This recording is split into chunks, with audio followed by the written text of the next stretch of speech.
Olha, nós vamos continuar falando de Covid-19, viu? Porque a taxa de pessoas testando positivo para a doença volta a subir. Ao vivo, a repórter Tracy Oliveira tem mais informações sobre este assunto. Ela vai trazer a atualização para a gente agora, aqui no telão do Balanço Geral Amanhã.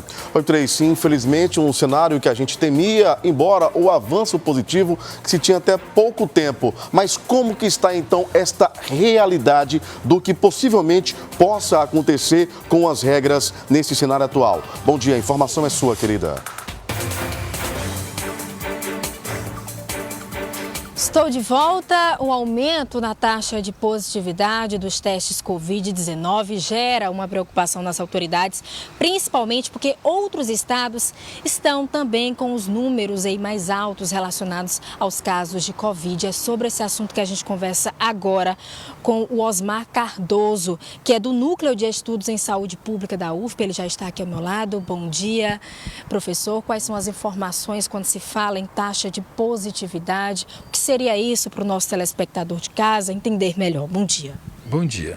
A taxa de positividade, ela representa o número de testes que são mandados para serem feitos e desses testes, quantos são positivos. Então, assim, a preocupação é, quanto mais essa taxa de positividade aumenta, significa que eu tenho mais gente fazendo o teste porque está positivo. Então, isso gera uma preocupação, né? Então, quanto mais taxa de positividade, significa que eu tenho mais pessoas adquirindo a doença. Por isso a preocupação, né, com a volta ao aumento desses números. Mas os especialistas também se preocupam com a subnotificação, com o avanço aí dos testes de farmácia, os testes rápidos que não são informados ao Estado, com o avanço da vacinação, muitas pessoas têm sintomas leves e nem sequer fazem os testes. Com essa subnotificação, a preocupação é ainda maior. A preocupação é maior porque aí eu vou ter um grupo de pessoas que estarão contaminados e o sistema de saúde não vai saber. Então, muito provavelmente, dos que estão sendo testados e positivos, eu tenho um grande número de outras pessoas que estão positivas e a gente não sabe. Então, esse é um problema, essa subnotificação.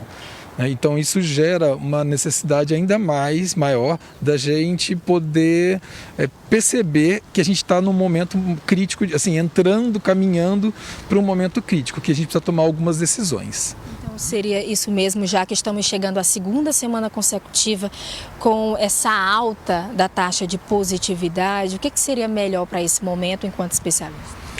Olha, são as atribuições de sempre, né? Então, assim, primeira coisa, vacinação. As pessoas precisam se vacinar. Então, quem tomou só a primeira dose tem que tomar a segunda. Quem tomou a segunda tem que tomar a dose de reforço. Porque, assim, quanto mais as pessoas estão vacinadas, menos sintomas elas vão ter, e, portanto, elas estão mais protegidas e mais a gente evita de transmitir a doença.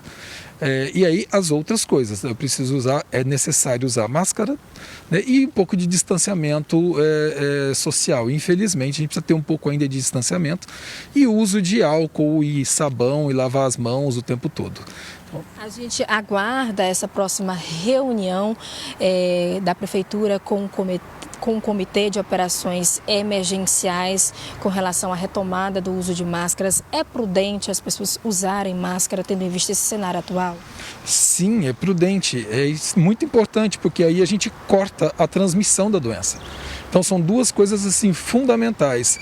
Vacinação, tanto que as UBSs aqui de Teresina já estão recebendo as doses para as pessoas irem tomar qualquer UBS. Né? E, além disso, o uso de máscara. Então, são coisas super importantes para a gente evitar que tenha uma quarta onda muito intensa. O senhor me falava agora há pouco que o Piauí ele tem um comportamento diferenciado em relação a outros estados. A situação aqui piora muito depois dos outros estados já estarem aí com o estado de alerta já avançado, não é isso? Pelas características do Piauí, as coisas acontecem aqui com um tempo um pouquinho atrasado em relação ao Brasil dessas doenças. Então, assim, a gente consegue ver nos outros estados como esse comportamento vai ocorrer e aí a gente consegue, isso é bom, porque aí a gente consegue se prevenir antes um pouquinho. Então, nesse momento, a gente está vendo um aumento de casos em outros estados e aqui começa a gente já ver, né, o aumento, mas ainda está numa situação que a gente consegue reverter. Nós não estamos numa situação crítica, ainda não. E se a gente tomar as medidas, a gente consegue evitar que isso aconteça.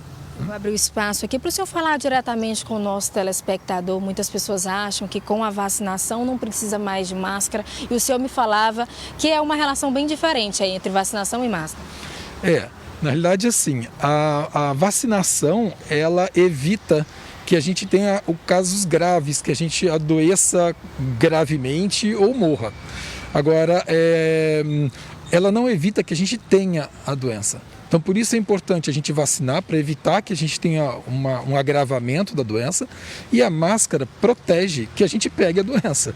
Então, por isso as duas coisas. A gente precisa que as pessoas se vacinem e que elas usem máscara e o distanciamento, né? A gente pode voltar a ter aquele cenário de hospitais lotados, e isso é o que precisa ser evitado.